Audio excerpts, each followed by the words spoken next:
Doodaloo-loo-loo. Hi, it's Gail Sibley.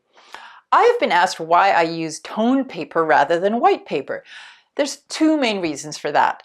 I love working on a warm mid-tone, and the second is when I've used white paper, those little white speckles come through, they drive me crazy, especially in the dark areas.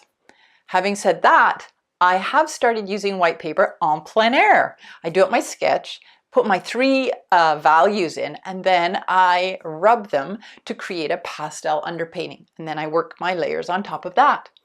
But here in the studio, I don't want to be rubbing pastel because it'll put the pastel dust everywhere, and I don't want to be breathing that. For this video, I'm going to use white paper, but I'm just going to work the way I normally do, layer on layer, and see what happens.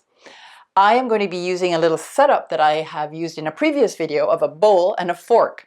And in that video, I used toned paper with schminky pastels. This time I'm using white paper with Terry Ludwig's set of 14 best loved basics. It's a beautiful set of pastels. They are more muted than I am used to, so it'll be really interesting to see what happens. So let's go.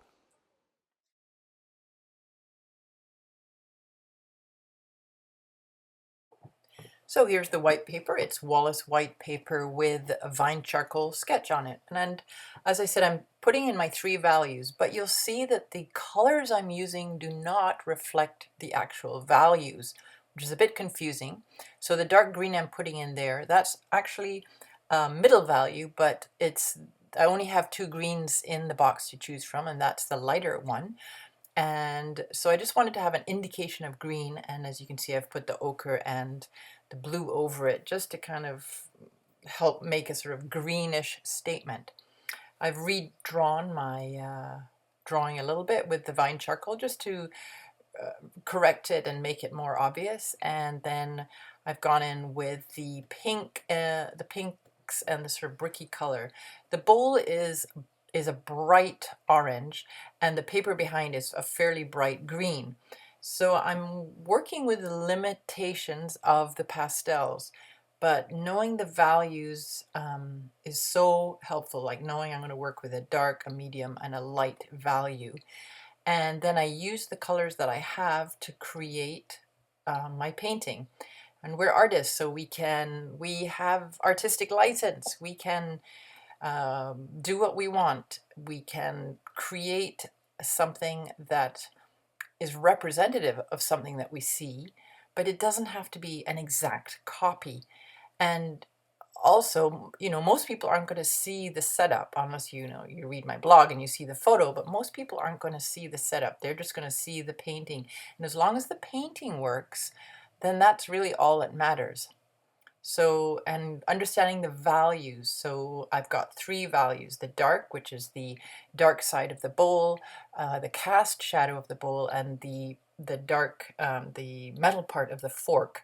And then the light areas are the inside of the bowl on the right-hand side, the exterior of the bowl on the left-hand side, and the foreground. So just knowing that, that's what I'm working towards. So I'm taking colors, then they might not be the right value to begin with, but then I take sort of the lighter colors that I have in my set and make them lighter, or I make them darker as is required.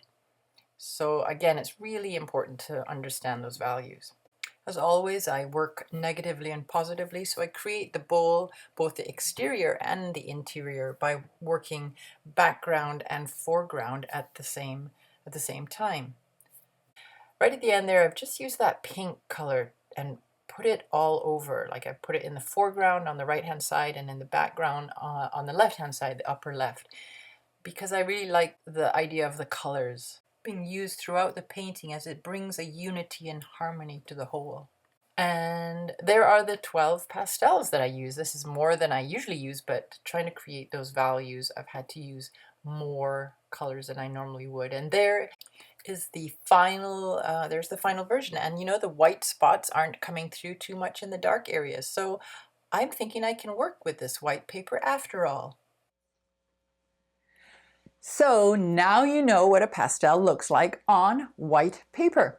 You know, the pastels I was using was a limited palette, as I always use on these videos. But the colors were a lot more muted than I'm used to. And certainly they don't reflect the bright colors of the setup. Nevertheless, I am really pleased with the way it turned out.